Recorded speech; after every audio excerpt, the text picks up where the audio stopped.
It was a bit of a head-scratcher when we heard the first live-action Pokémon movie would not star Ash Ketchum or even Red, but instead Detective Pikachu, a fast-talking investigator with a nose for finding clues and an alarming caffeine addiction. But between the film's immaculately rendered Pokémon, a story with big heart, and Ryan Reynolds' whip-smart, self-aware performance as the title character, it's easy to see why Pokémon Detective Pikachu is, well, super effective.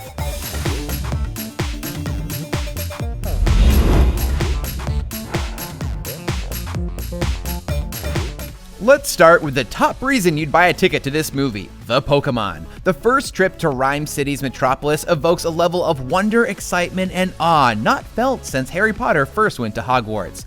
The various Pokémon are brought into live action with impressive authenticity. There are the little cuties, the strange wonders, and the awe-inspiring. Then there's the disturbing and freakish creature that is Mr. Mime. The movie embraces them all and makes them feel like a natural part of the world. Out in the wild, one scene features a pack of Bulbasaurs trotting through the forest as glowing Morlul float overhead, creating a quiet moment of beauty not unlike one you'd find in a Miyazaki film. It's that kind of love and care that makes these cartoon creatures truly come alive. Journeying through this world is Tim Goodman, played with a touch of wry humor by Justice Smith. Tim isn't the Pokémon fan he used to be, but when he teams up with Detective Pikachu to solve the mystery of his missing father, he starts to rediscover the joys of Pokémon. It's a bit of a meta-narrative, as many audience members are likely also lapsed fans who have found their way back, and it's through Tim's story that we feel what makes Pokémon so special in the first place.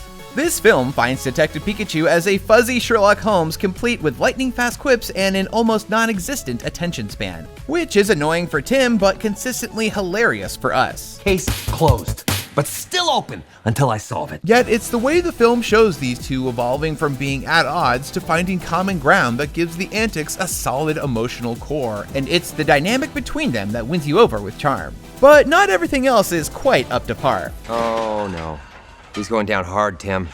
Should've worn a helmet. Junior reporter Lucy is there to help crack the case, but her character feels pulled in too many directions.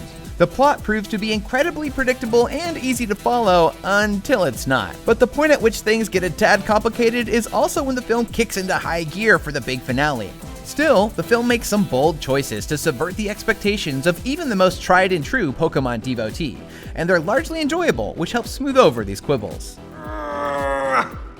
Hey bud, what are you doing? I can't do it when people are watching. The special ingredient that makes the film work is its layered sense of humor. There are plenty of silly gags, but with Reynolds in the lead role, it shouldn't shock anyone that there are some jokes that tiptoe the line of risque and others that blow right past it.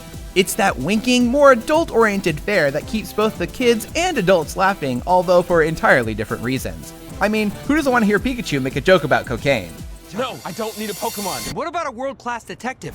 Pokémon Detective Pikachu has landed a critical hit. Sure, not everything goes off without a hitch, but the lifelike Pokémon provide a non-stop stream of delights to make the weaker aspects of the movie forgivable. Smith's character gives the story an emotional weight, and Reynolds delivers an endearing comedic performance that's closer to his subversive Deadpool shtick than you'd expect. While video game movies haven't had the best track record, this movie is by far the best example of how to do one right. Thanks for watching. For more movie reviews, check out what we thought of Avengers Endgame and The Curse of La Llorona. And as always, be sure to follow and subscribe wherever you like to watch IGN.